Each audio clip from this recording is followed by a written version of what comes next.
பெரியாரின் நினைவு தினத்தை முன்னிட்டு ஓஎன்ஜிசியின் ஓபிசி தொழிலாளர்களின் நிதியில் மாணவர்களுக்கு கல்வி உதவி மற்றும் ஏழை மக்களுக்கு நலத்திட்ட உதவிகளை அமைச்சர் மெய்யநாதன் வழங்கினார். தந்தை பெரியாரின் 51வது நினைவு தினம் நேற்று அனுசரிக்கப்பட்டது. இதை முன்னிட்டு மயிலாடுதுறையில் உள்ள ஓஎன்ஜிசி அலுவலகத்தில் ஓஎன்ஜிசி பிற்படுத்தப்பட்ட ஊழியர்கள் நல சங்கத்தின் சார்பில் ஓபிசி தொழிலாளர்கள் நிதியிலிருந்து மாணவர்களுக்கு கல்வி உதவி மற்றும் ஏழை மக்களுக்கு நலத்திட்ட உதவிகள் வழங்கப்பட்டது.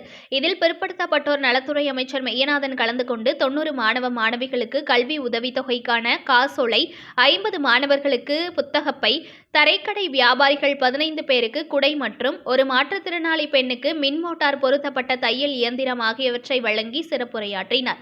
இந்த நிகழ்ச்சியில் மாவட்ட ஆட்சியர் மகாபாரதி, மாவட்ட திமுக செயலாளர் Nivetha Murugan MLA, Sirkazhi MLA Panneerselvam, ONGC நிறுவன செயல் இயக்குனர் உதய் பஸ்வான் உள்ளிட்ட பலர் கலந்து கொண்டனர்.